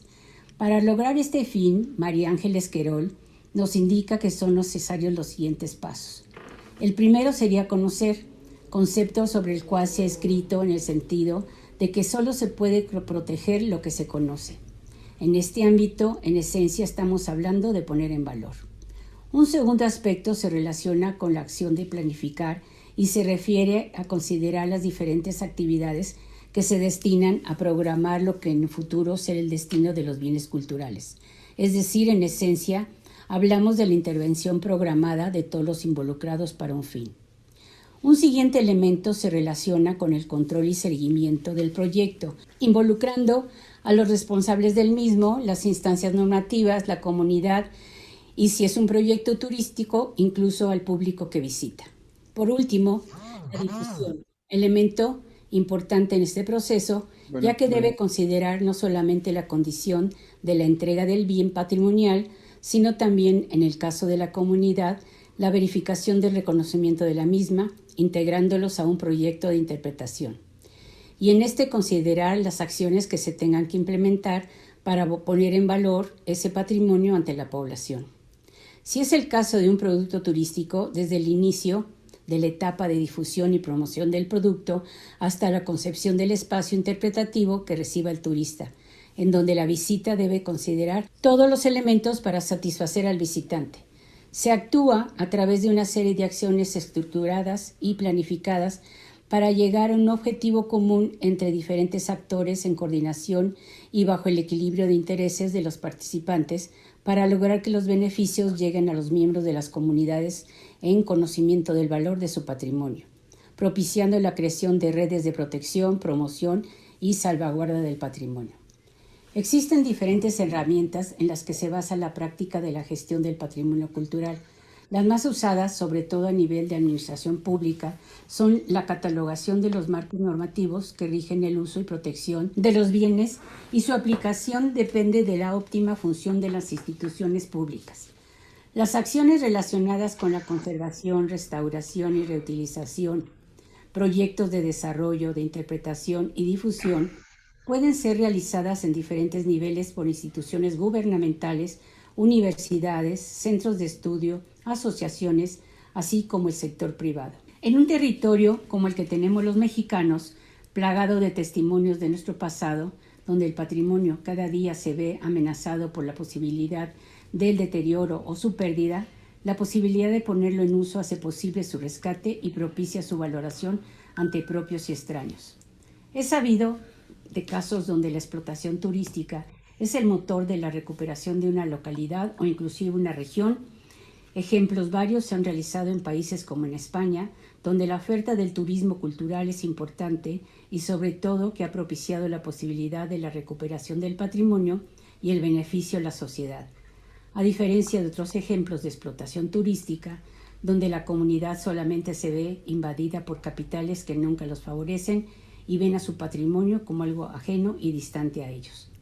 A manera de conclusión, es necesario comentar la pertinencia de promover proyectos que tengan la finalidad de provocar la dinamización de la economía de la comunidad. En un país como el nuestro, donde las necesidades son cada día mayores y los esquemas de aportación de recursos económicos que el gobierno ofrece a su población no son los suficientes, se requiere de propuestas que promuevan la participación de la sociedad en beneficio propio, en la búsqueda de la autosuficiencia, evitando dependencias añejas con esquemas de ayuda que no alcanzan a solucionar el problema de escasez de recursos para el bienestar de la familia, menos aún de servir de motor del desarrollo de esa comunidad.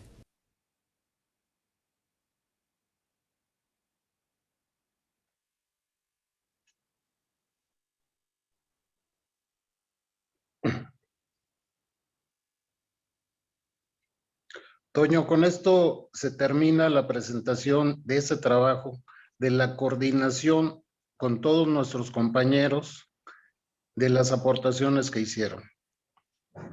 Muchas gracias, Ernesto. Nos han llevado de una manera rápida, ágil, pero muy concreta, en un camino hacia la reflexión. Y esto es importante para quienes nos escuchan también a través de Facebook Live, en donde tenemos mayor penetración y que puede ser transmitido posteriormente o retransmitido. Esto es lo importante y creo que nos permite cumplir como academia con el dar a conocer como uno de los postulados.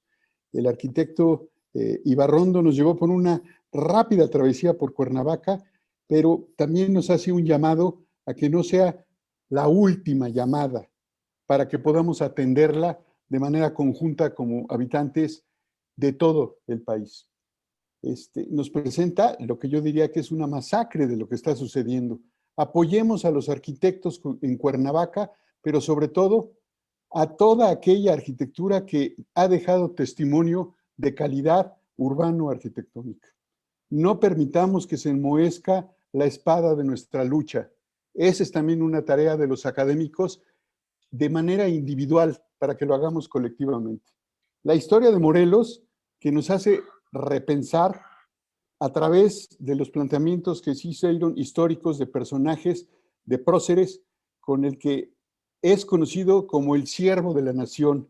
Él sí es el siervo de la nación y todos los próceres de la patria que nos dieron precisamente la patria. Hoy nos acompañaron durante esta presentación colegas como Porfirio, el presidente del capítulo en Chiapas, Manuel Villar de San Luis Potosí, la arquitecta Sara Toppelson, por allí vimos también la presencia de Jorge Tamés, y me voy a permitir leer algunas de las preguntas y comentarios para que los retomen algunos de los ponentes y que puedan ser ventiladas después dentro del propio capítulo y a través de la academia. El arquitecto Pedro Islas hace un comentario para Gabriel. Dice, comenta lo siguiente: hasta los años 70 el adobe era un material accesible para la población que necesitaba de vivienda. Después se puso de moda en Tepoztlán y se convirtió en una suerte de artículo de lujo para construir. Y así sucede con los demás sistemas de tierra. La pregunta es cómo se pueden bajar los costos para que cumpla su labor social y dejar de ser artículo de moda o hasta de lujo. Por otro lado, lo felicita por su labor con una excelente iniciativa en estas ponencias. Para el arquitecto Francisco Rodríguez, Pedro Islas comenta, ahora con la pandemia se está agudizando el problema del desarrollo urbano en Tepoztlán, surgiendo desarrollos, dice, pseudo-ecoaldeas. ¿Qué es lo que se puede hacer? Y hay una intervención de Jorge Tamés Ibata, exdirector de la Facultad de Arquitectura en la UNAM, en donde pregunta si es posible obtener del capítulo Morelos el plano catastral y la ubicación de las construcciones de caridad para formar centros históricos para promover a través de la academia. Tal vez Lucrecia Rubio, él vive ya de manera permanente en Cuernavaca y tiene dibujos de templos del siglo XVI, además con una maestría de veras de llamar la atención. Él sí tiene la mano que piensa y que crea. El arquitecto restaurador Josefina Miranda lamentó que algunas de las presentaciones se cortaron. Yo creo que esto se puede recomponer posteriormente y creo que sería interesante que pudiéramos hacerlo. También queda uno del arquitecto Juan Antonio Siller Camacho. Interesante presentación de las obras de Gabriel Esnaurrizar. Me interesa contactarlo y comentar sobre la obra de la Capilla de los Reyes de Tetela del Monte. El arquitecto Siller es catedrático del posgrado de la Facultad de Arquitectura de la UNAM y ya le enviamos nuestro correo del contacto de la academia para que después puedan hacer una comunicación más directa. Eso es, en términos generales, lo que podemos tener como resumen y me gustaría darle la palabra a Gonzalo Arenas para que haga un comentario y después si algunos de los ponentes quieren hacer un comentario antes del cierre. ¿Tu micrófono, Gonzalo? Ya, nada más quería pedirles un favor. Tanto el corte que sufrió la presentación de la arquitecta Josefina Miranda, como el hecho de que por razones técnicas no pudo presentar Ernesto la presentación del arquitecto Gerardo Holguín, que es una presentación muy, muy interesante sobre el problema que representa la conurbación urbana que ha sufrido Cuernavaca, que es otro de los aspectos de lo malo y lo feo. Entonces, yo quisiera pedirles, ver si es posible que antes de grabarlo o ya montarlo en Facebook y YouTube, se pudiera agregar estas dos intervenciones. Lo dejo ahí nada más y darles las gracias a los ponentes del capítulo que han hecho una excelente labor y un muy buen trabajo que va, nuevamente lo digo, a robustecer la academia a nivel nacional. Muchas gracias. Gracias, Gonzalo. Si quisiera dar un mensaje final antes del cierre, y también informaremos de los eventos que están en puerta para las próximas semanas, que seguiremos compartiendo a nivel nacional con diversos capítulos que conforman la academia. Porque reitero, la academia es nacional y esto implica la participación de todos nuestros colegas arquitectas y arquitectos. Arquitecto Regadas. Gracias, Toño. Pues la verdad es que ha sido una buena presentación porque el hecho de conocer lo que los arquitectos, lo que los profesionales de la arquitectura están haciendo en sus localidades es muy interesante. Gracias, Gabriel. Fue una muy buena presentación de esa obra y de esos proyectos de plantas orgánicas que son verdaderamente adaptados al medio ambiente, al terreno y todo lo demás. Y nosotros estamos acostumbrados a ver solamente las grandes producciones arquitectónicas de los famosos monstruos de la arquitectura, sin tomar en cuenta que lo que hacemos muchos de los arquitectos, quizá el 99.9% de los arquitectos del país, es la arquitectura cotidiana. La casa, habitación, el edificio, el centro comercial, etcétera, pero tienen un valor riquísimo. Muy buena presentación, Gabriel. Y Francisco Rodríguez, está muy bien documentado, la verdad es que estás muy bien documentado, tu postura ha sido crítica inclusive, y esa crítica, esa forma crítica es lo que quiere ser la academia. La academia quiere criticar lo criticable porque quiere aportar lo que sabemos hacer. Fue muy buena presentación, también la de Francisco, desde luego. Lástima que falló parte de lo que Ernesto Álvarez Uribe está haciendo, pero sin embargo, Gonzalo, yo reconozco en que el capítulo Morelos está vivo, está actuando, permanentemente tiene actividades como esta. Ya lo señaló el arquitecto Gallardo, que estuvo presente Porfirio Gómez, presidente del capítulo de Chiapas, Manuel Villar del San Luis Potosí. O sea, difundimos en la nación lo que estamos haciendo los arquitectos. Les agradezco a todos ustedes su participación y esperamos que con tiempo preparen la tercera presentación de Morelos, que es muy importante para nosotros. Muchas gracias, Gabriel. Muchas gracias, Francisco. Ernesto, me da mucho gusto saludarte. Y Antonio Gallardo les hará el anuncio de lo que sigue. Por lo pronto, la Academia Nacional de Arquitectura está abierta para este tipo de conferencias y para apoyar cualquier acción como la que pretende Francisco Rodríguez, que se puede encabezar con el apoyo de la Academia y de toda la República. Muchas gracias a todos. Toño. Gracias. El próximo 18, la semana que entra, habrá una presentación en este mismo formato en un tema muy interesante que coordina Enrique de Anda, en donde participará Sergio Saldívar, muy distinguido por sus obras de restauración, acompañados por Dolores Martínez y Maya Segarra Lagunes. Ellas han sido unas estudiosas del patrimonio y creo que esto también será muy interesante para todos nosotros y para ustedes en lo particular. También estará acompañado alguien que no es arquitecto, el arqueólogo Pedro Francisco Sánchez, quien también contribuye a tener una visión más completa, más integral de lo que implica el patrimonio arquitectónico mexicano. Y como lo mencionaron en algunas de las presentaciones, en el fondo también tenemos que descubrir para darle más valor, y esa es nuestra tarea, al patrimonio intangible o inmaterial. A la siguiente semana, el día 25, habrá una presentación con una visión de género con 3 mujeres arquitectas, Sara Toppelson, Clara de Buen y perdón que se me nuble ahorita la memoria, es Clara de Buen, Susana García Fuertes y Sara Toppelson, que ellas nos presentarán su participación destacada como mujeres en la arquitectura.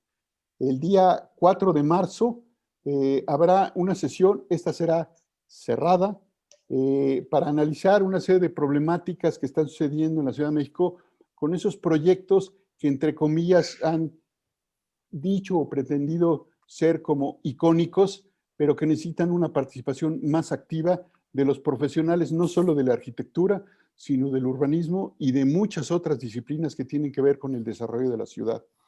Como ven, hay muchos eventos en puerta. El día 11, el capítulo de Chiapas, el 11 de marzo, con el arquitecto Porfirio Gómez, que era una presentación que estamos seguros también será de mucho interés para toda la academia.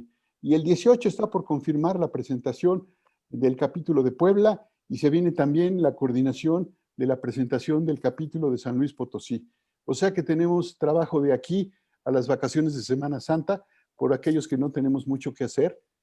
Creo que nos podemos ocupar los jueves a las 6 de la tarde y recibiremos todas sus aportaciones para que sigamos enriqueciendo estas actividades. Y los invitamos también a seguir en el Facebook el sitio de la academia, porque allí podrán ustedes, los ponentes, escuchar varios de los comentarios que se han transmitido a través de esa plataforma. Creo que estamos haciendo importantes avances en términos de comunicación y, bueno, es una forma de ver positivamente lo que ha traído esta pandemia. Esto sería tal vez impensable con esta velocidad y con esta frecuencia, estas reuniones que tenemos, aunque sean virtuales, pero que sin ser un distanciamiento físico, más que en realidad es un acercamiento social. Muchas gracias a todos, felicidades a los ponentes y como dijo el arquitecto Reigadas, vayan preparando el tercer capítulo, que seguramente será en unos 2 o 3 meses, porque ya están cubiertas muchas fechas. Y si no, las programamos también. Muy bien. Gracias a todos ustedes. Y muchas gracias. Muchas gracias. Muchas gracias, Antonio. Muchas gracias, José. Gracias, Gonzalo. Ustedes, Gabriel, muchas gracias. Gracias, Tito. Saludos. Que nos sigamos viendo, aunque sea por este medio. Con mucho gusto. Aquí estamos a sus órdenes, ya saben. Nos podemos ver en Varsovia, Polonia, dentro de pronto, Tito. No me toques ese vals. Bueno. Porque me da por bailar. Con mucho gusto. Claro que sí. Nos vemos a todos. Igualmente, saludos.